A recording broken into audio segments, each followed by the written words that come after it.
J'exhorte la communauté internationale et tous les partenaires à accompagner le Mali dans les réformes déjà entamées. Tes conneries. Bon, écoutez. Donc, vous venez d'écouter un deuxième phénomène sui generis. Un phénomène politique sui generis fabriqué par la France-Afrique. Aminata Dicko. Nous allons donner maintenant notre analyse. D'abord, je tiens à vous faire remarquer que le plan de l'intervention d'Aminata Dicko est exactement le même que le plan d'intervention de Mme Ekomo Soigné. Un an plus tôt, le plan suivi par Ekomo Soigné pour attaquer le gouvernement centrafricain, démoraliser l'opinion sur la lutte centrafricaine, c'est exactement le plan utilisé par Mme Aminata Dicko en 2023 pour attaquer le gouvernement malien, démoraliser le peuple et le gouvernement malien dans leur lutte contre le terrorisme. D'abord, les deux dames, phénomène sui generis de la France-Afrique, commencent toujours par remercier ceux qui les ont fait venir. Le secrétaire général des Nations Unies n'étant qu'un cache-sexe, permettant de cacher le fait qu'elles sont venues par les grâces de la diplomatie française. C'est la diplomatie française qui les fait venir à l'ONU. Ce n'est pas le secrétaire général des Nations Unies. Car sur les affaires concernant l'Afrique francophone à l'ONU, c'est la France qui a la main. Et la ministre centrafricaine des Affaires étrangères, Sylvie Baipo-Témon, a posé le problème de savoir jusqu'à quand on va supporter que pour l'Afrique, ancienne colonie française, ancien territoire sous tutelle française, jusqu'à quand va-t-on supporter que ce soit la France qui soit le pen holder, qu'elle tienne le stylo dans les affaires africaines, alors que les États africains sont proclamés indépendants. Donc il faut que vous sachiez qu'elles commencent toutes les deux toujours par remercier leurs maîtres qui les ont envoyés pour leur séance de prestidigitation, pour usurper la représentation nationale.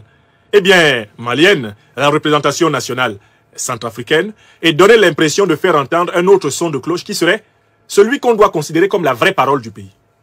Elles commencent toutes par remercier pour cela, et quand elles arrivent à la fin de leur discours, elles remercient encore d'avoir eu l'occasion de venir faire cette prestation. Ça, c'est un. De deux, dans l'une comme dans l'autre allocution, vous observez qu'il y a une mise en valeur des actions de l'ONU. La MINUSCA en Centrafrique, la MINUSMA au Mali sont présentés comme la panacée, la solution sine qua non pour que le Mali, pour que le Centrafrique s'en sorte.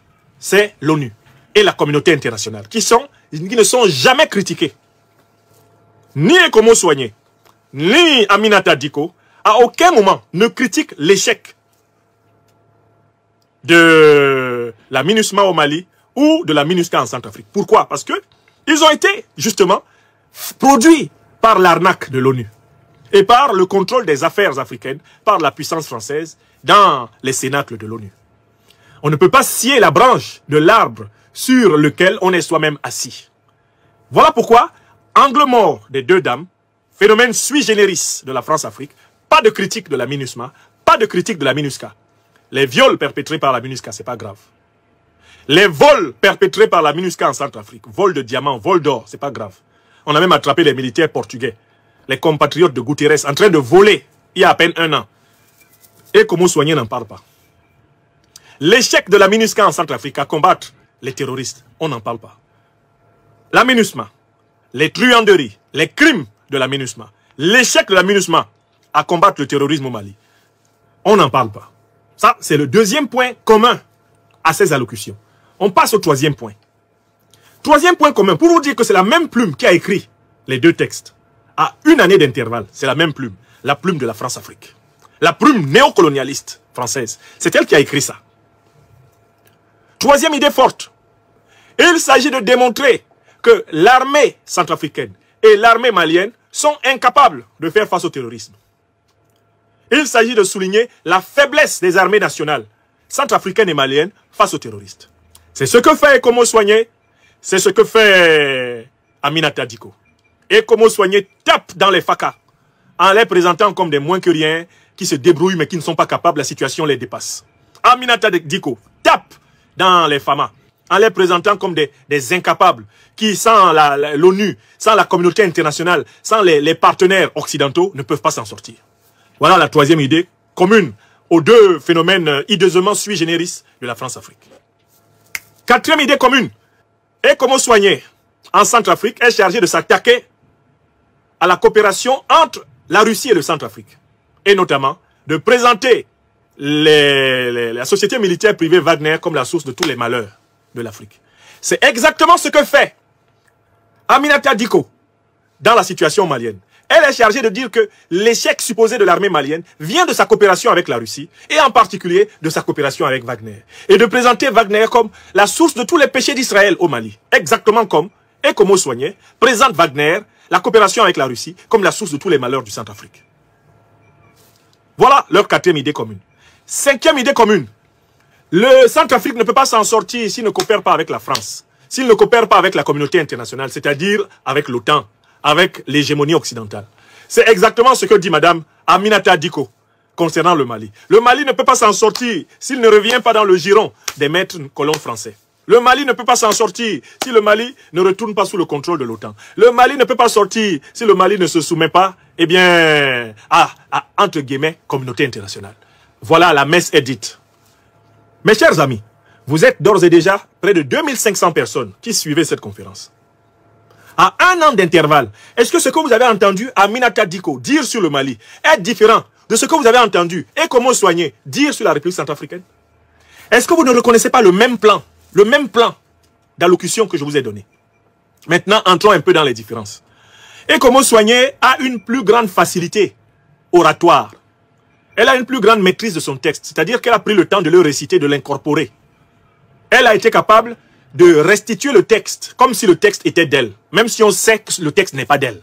Ekomo Soigné, qui s'est mêlé des affaires centrafricaines au nom de la France-Afrique. Mais du côté d'Aminata Diko, nous rencontrons un phénomène vraiment hideusement sui generis. Elle n'a pas le niveau. D'abord, elle n'a pas la maîtrise totale des morphèmes et des phonèmes de la langue française. Qu'est-ce que c'est qu'un phonème? Un phonème, c'est une unité de son propre à une langue. Et un morphème, c'est une unité de sens qui est propre à une langue. Maintenant, quand on parle de morphème en linguistique, c'est quand on utilise des phonèmes qui ont un sens. Par exemple, si je dis pan dans panafricain, déjà, il y a un morphème dans le mot pan, parce que pan signifie la totalité. Ça vient du latin, ça vient du grec qui veut dire le tout. Donc, le mot pan, c'est un morphème, parce que ça a déjà un sens. Alors que si je disais seulement p, ça, c'est un phonème. C'est-à-dire, c'est une unité de son, mais qui n'a pas forcément déjà un sens. Quand on dit qu'on maîtrise une langue, qui plus est la langue officielle de son pays natal, on en maîtrise les phonèmes et on en maîtrise les morphèmes. Or, Aminata Diko est carentielle. Elle ne maîtrise ni les phonèmes de la langue française, ni les morphèmes de la langue française. Donc, en fait, c'est une illettrée à peine surmontée. C'est une Kandia Kamara. C'est une Kandia Calamity Kamara. C'est une impostrice. Elle ne possède pas le don élémentaire qui conditionne la prise de parole publique dans le cadre des missions diplomatiques du porte-parole en politique. Pour prendre la parole en public, qui plus est parler au nom d'un peuple, qui plus est au nom d'une société civile, il faut que la langue dans laquelle on parle soit une langue dans laquelle on est à l'aise, dont on a une maîtrise phonématique et morphématique. Qui plus est, il faudra avoir une maîtrise syntaxique, une maîtrise logique, une maîtrise grammaticale. Il faudra avoir une maîtrise rhétorique et une maîtrise dialectique, éristique, zététique. Une maîtrise herméneutique de cette langue pour se placer devant des gens et parler. Si Madame Aminata Diko connaissait mieux le Peul, j'aurais préféré qu'elle parlât en Peul. Si Madame Aminata Diko connaissait mieux le Bambara, il eût été préférable qu'elle s'exprimât en Bambara. Car nos langues africaines sont belles, riches, philosophiques, mathématiques. Quand on ne maîtrise pas le français et qu'on va à l'ONU s'exprimer pour le Mali, on peut parler en Bambara, on va traduire. On peut parler en Peul, on va traduire. On peut parler en Dogon, quelqu'un va traduire. On peut parler en Soninké, Walai, quelqu'un va traduire. Tu peux parler la langue bois, Walai, quelqu'un va traduire. Mais il ne faut pas aller massacrer le français là-bas en prétendant représenter la brillante société civile malienne, dans laquelle regorgent des talents de toutes les dimensions et des gens qui maîtrisent les langues de l'expression internationale des idées politiques. Donc notre premier reproche à Madame Aminata Diko, c'est de faire honte à l'intelligentsia malienne et d'en être une illustration négative. Elle n'avait pas à prendre la parole car elle ne sait pas ce que parler veut dire. Dans la prise de parole de Madame Dicko, il y a un poids énorme de phonèmes et de morphèmes datant de la prime enfance, qui persistent dans ses prononciations. Vous avez noté qu'elle lolote, elle zozote. Elle est encore au niveau du mode de parler des bébés, qu'on appelle les lalations. Elle produit des lalations. Son propos est un propos onomatopéique. Ce sont des onomatopées. On a l'impression qu'il s'agit d'un bébé à peine surmonté, qui vient d'être sorti de son berceau, et qui apprend à prononcer les mots de la langue de Molière. Voilà quelqu'un qui n'a même pas fini de sortir des lalations, des onomatopées, des baba-papa, des té-ote, té-ete, té-iti, té-ote. Elle ne sait même pas encore bien dire ça. Et c'est elle qui vient parler au nom de la société civile de notre grand Mali. Wallahi billahi talaï. Celle-là, elle a des foutaises, hein. Ça, c'est la première critique. Il faudrait qu'elle retourne à l'école. Parce que il y a beaucoup d'individus comme ça qui prétendent avoir été à l'école. Mais non, ils étaient vers l'école. Ils étaient vers. Ils ne sont pas entrés. Et quand tu n'as pas été dans l'école, quand tu n'es pas de l'école, il ne faut pas jouer à l'imposteur. Il ne faut pas jouer à l'impostrice. Nous autres, nous sommes là, les fins limiers du verbe politique international. On t'attrape et tu seras puni. Tu n'aurais pas dû parler. La seule erreur que tu aies commise, ma jeune sœur Aminata Dicko, c'est d'aller parler. Car c'est ta bouche qui va te tuer. Oui, comme on dit chez nous au village, c'est ta bouche-là qui va te tuer. Toi, tu veux parler là où on parle. Au grand parlement des Nations Unies. Tu te lèves pour parler. Là où les Abdoulaye Diop sont assis. Astafroula. Comme on dit chez moi, là on t'a vendu. Dendon Seliou, Dendon Seliou. Qui t'a envoyé là-bas? Deuxième élément important. Madame Aminata Dicko était dédoublée pendant son discours. Elle était dédoublée exactement comme les lourds binocles qu'elle portait et qui indiquent qu'elle avait des problèmes pour accéder au contenu de ce qui était écrit. C'est une dame qui est dédoublée. C'est-à-dire que ce n'est pas son moi authentique, son moi véritable qui a parlé. C'est son apparence. Aminata Dicko était un être de pure apparence. Un ersatz, une apparition, un spectre shakespearien. Ce n'est pas elle-même qui a parlé. On sent bien qu'il y avait plusieurs voix qui parlaient en elle. Elle était habitée par un ventriloque. Aminata Dicko était dédoublée. Elle était possédée.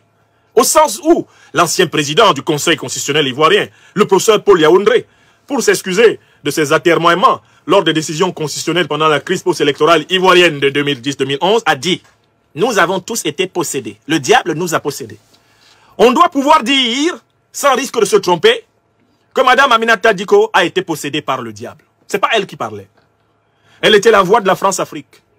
Ce sont ces maîtres qui se sont glissés à travers sa grosse langue pâteuse, mouillée, massacrant phonèmes et morphèmes, crapahutant sur le lexique, crachant sur le vocabulaire, ne respectant ni ponctuation, ni accentuation, ni pause. C'est la voix du maître néocolon qui vibrait dans le corps de la possédée, Aminata Dicko. Oui, elle était possédée. Ce n'est pas elle qui parlait. Elle était utilisée comme un micro de la France-Afrique. Elle était un objet transitionnel. Elle disait des choses qu'elle ne pensait pas, et elle pensait des choses qu'elle ne disait pas. Il s'agit, en réalité, d'une allocution démoniaque. Une allocution d'un être diabolique, un être divisé. Aminata Dicko n'était pas dans ce qu'elle disait, elle était à côté de la plaque. Aminata Dicko se regardait elle-même dans un spectacle. Aminata Dicko, tout en lisant, que dis-je, en mâchouillant, en massacrant le texte qui lui a été imposé par les maîtres colons, se demandait jusqu'à quand allait durer, eh bien, ce supplice. Elle se disait, pourvu que ça finisse, wallahi billahi talaï, pourvu que je finisse de lire ce papier et que je m'en aille me reposer. On peut imaginer que toutes les variables physiologiques de Madame Dicko étaient modifiées par cette mission tragique. Elle devait sans doute être couverte de sueur, puisqu'on entend trembler sa voix. Des signes évidents d'une possédée. On entend trembler sa voix. On peut imaginer que son cœur était tachycardique. On peut imaginer que son être là, physique, eh bien, laissait dégouliner des litres de sueur qui pourraient littéralement se comparer, eh bien, au fleuve Djoliba en pleine crue. Oui, Oui, la trahison est un métier difficile. C'est un métier qui fait suer. La trahison, grande œuvre de la prostitution politique, a un effet immédiat sur le corps, un effet sur l'âme et sur l'esprit de la personne, qui par là se fait serviteur de Méphistophélès. Possédé. Et je pense ici aux belles pages de Dostoïevski sur les possédés. Nous avons entendu une possédée. C'est une possédée. Enfin, dernière remarque. Le président de la Réunion, ou plutôt la présidente de cette réunion du Conseil de sécurité de l'ONU, semble se précipiter pour retirer la parole à Madame Dicko. Car la connaissant en souffrance. Il est probable que les envoyeurs de Madame Dicko eux-mêmes aient été pris de commisération, de compassion, en voyant la piètre prestation de leur prestidigitatrice. Et c'est alors là qu'il faut faire méditer, pour ceux qui rencontreront Madame Aminata Dicko, la boutade célèbre du président Laurent Gbagbo. À savoir, quand on t'envoie, il faut savoir t'envoyer. Je recommence une deuxième fois. Quand on t'envoie, il faut savoir t'envoyer. Une troisième fois. Quand on t'envoie, il faut savoir t'envoyer. Elle aurait dû prétester un mal de tête subi. Elle aurait dû prétester une fièvre, un trouble cortical. Elle aurait pu prétexter un malaise vagal pour ne point se rendre à ce Golgotha de sa carrière de traîtresse politique, Madame Aminata Dicko. Car ce que nous avons vu, c'est vraiment de la méchanceté gratuite envers le peuple malien en lutte. La complicité la plus vulgaire, la plus odieuse envers les forces impérialistes qui ne rêvent que de détruire le Mali pour donner une leçon négative aux peuples africains. Ce qu'on a vu Madame Aminata Dicko faire, c'est le rôle de négresse de maison. C'est le rôle de peau noire, masque blanc. C'est le rôle d'impostrice, de baragouineuse, de foire. Ce qu'on a vu Madame Aminata Dicko faire, c'est cela qu'ont fait pendant des siècles les Africaines et les Africains les plus maudits. Les ennemis de l'émancipation de leur propre peuple. C'est ce que nous avons vu. C'est ce que nous avons vu. Et voilà pourquoi il n'y a aucune surprise que le grand diplomate du Mali, l'ambassadeur Abdoulaye Diop, ait fait un recadrage pédagogique après la prestation de l'ubuesque représentante de la France-Afrique. Ces mots permettent aux uns et aux autres de savoir qu'au Mali, aujourd'hui, il y a une diplomatie de la souveraineté retrouvée qui ne fait pas de cadeaux aux adversaires de l'émancipation africaine. Les mots de l'ambassadeur Abdoulaye Diop sont extrêmement illustratifs de cette diplomatie de la vérité-justice que nous saluons. Et nous nous félicitons de sa réactivité envers l'action, mais incroyable, de cette traîtresse. C'est avec une grande surprise que ma délégation a découverte la présence d'une déléguée malienne à cette réunion.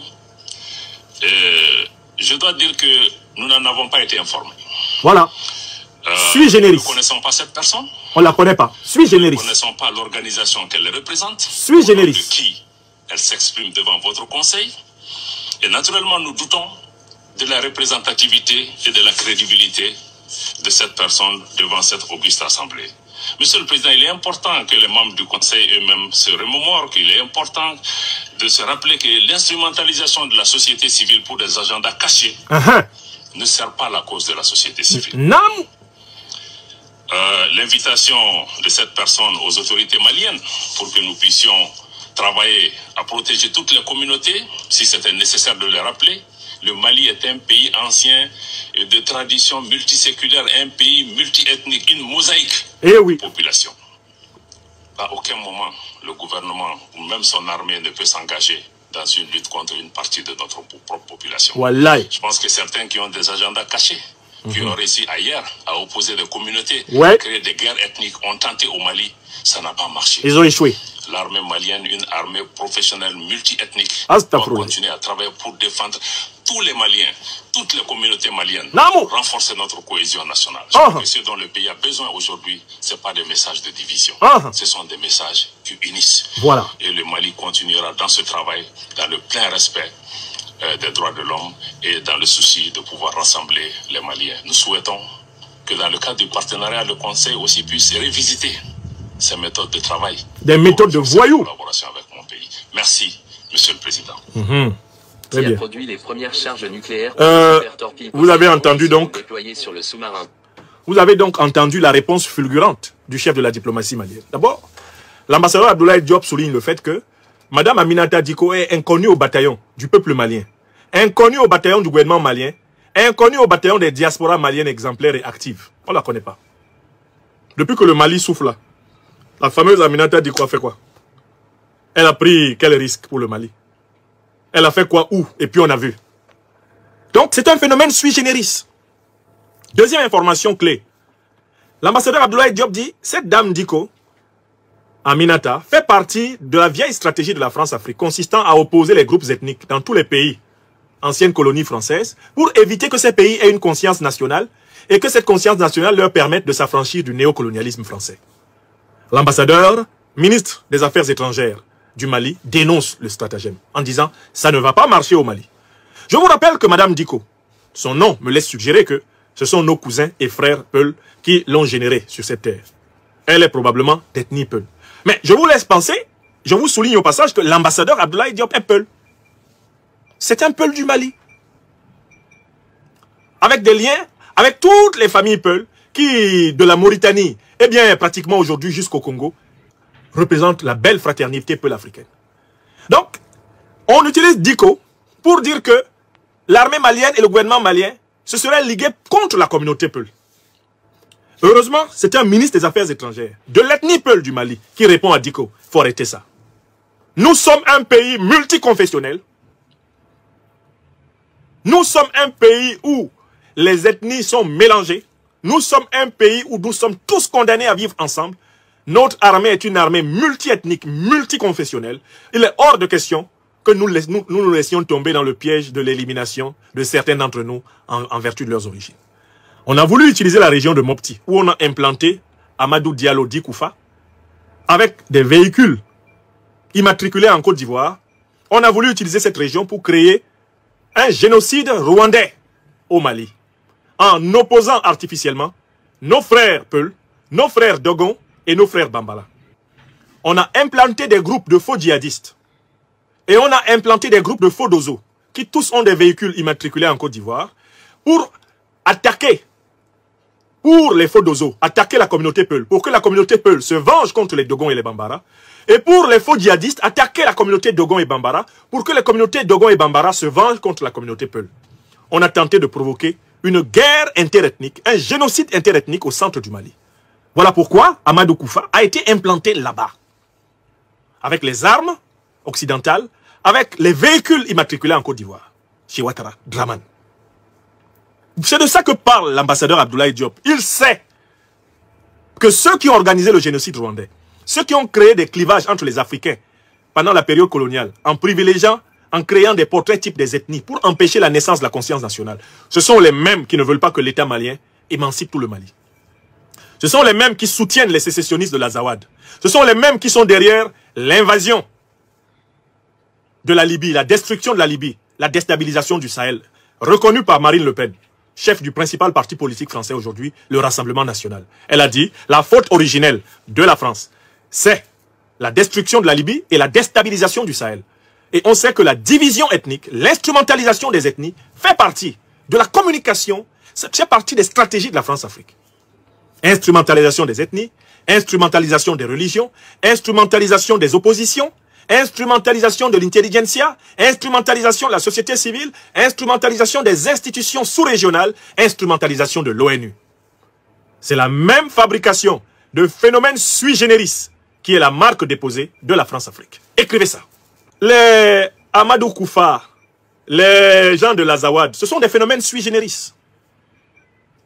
Al-Qaïda, l'État islamique, ce sont des phénomènes sui generis. Les mêmes sont les mêmes qui ont créé ces phénomènes. Si vous étudiez l'histoire de l'organisation Al-Qaïda, vous verrez qu'elle a été créée par la CIA dans les années 80. Vous verrez que l'État qui est son tuteur officiel au Moyen-Orient, c'est le Qatar. Si vous étudiez l'organisation de l'État islamique, vous remontez, vous allez voir que l'État islamique, eh bien, l'État qui est son tuteur est là, c'est l'Arabie Saoudite. Et cette Arabie Saoudite est une grande alliée de l'Occident, notamment de l'OTAN, dans la déstabilisation de l'Afrique. Ça, vous allez le voir. Donc, tous les phénomènes sui generis que vous voyez à travers l'Afrique, tout d'un coup, au nord du Cameroun, Boko Haram. Tout d'un coup, on parle Al-Qaïda au Maghreb islamique. On parle JNIM. Tout d'un coup, on parle en Sardine. Tout d'un coup, on parle Mouvement pour l'indépendance de l'Azawad. Tous ces phénomènes sui generis sont des œuvres du néocolonialisme et de l'impérialisme. Et il faut que les Africains sachent que toutes les manifestations sui generis dans le champ politique que vous observez, elles ont pour but de renforcer l'emprise du néocolonialisme et de l'impérialisme sur le continent africain à travers, justement, des nègres collabos, des négresses collabos, à travers des peaux noires masques blancs, à travers les traîtres sempiternels du continent africain. Ceux qui préfèrent, eh bien, le maintenant, l'ici et le maintenant, la jouissance de l'immédiateté sensible, et qui sacrifient pour cela l'espérance de toutes les collectivités africaines. Voilà le choix. Et je voudrais ici saluer la clairvoyance et la fermeté du ministre malien des Affaires étrangères, l'ambassadeur Abdoulaye Diop, qui a fermement dénoncé le mécanisme, qui a dit au secrétaire général des Nations Unies, qui a dit à la puissance française représentée aux Nations Unies qu'il savait très bien que ce sont eux qui sont coupables de la manœuvre, de la fabrication, eh bien, du phénomène sui generis Aminata Diko, en ce mois de janvier 2023. Comme nous savons depuis très longtemps que ce sont les mêmes, eh bien, l'ONU et la puissance française, à travers sa représentation onusienne, qui ont généré le phénomène sui generis de Ekomo Soigné, eh bien, et tous ces soi-disant représentants de la société civile, sortis comme des chapeaux, des lapins de chapeaux de magiciens, et qui tout d'un coup viennent s'attaquer aux intérêts des peuples africains, nous savons que ce sont des phénomènes sui generis, des phénomènes hideusement sui generis de la France-Afrique. Et cette conférence avait pour but de clarifier cela de telle façon que tous ceux, toutes celles qui écouteront cette conférence soient maîtres des phénomènes sui generis de la France-Afrique. Nous leur posons la main dessus, nous les contrôlons, nous les maîtrisons. Nous savons comment la France-Afrique produit des phénomènes politiques sui generis. Donc nous sommes désormais experts en épistémologie de la France-Afrique. Tout ce que la France-Afrique peut fabriquer comme objet et comme sujet, nous en maîtrisons les arcades. Nous maîtrisons donc la logique scientifique de la France-Afrique, la rationalité intrinsèque de la France-Afrique. C'était le but de cette conférence.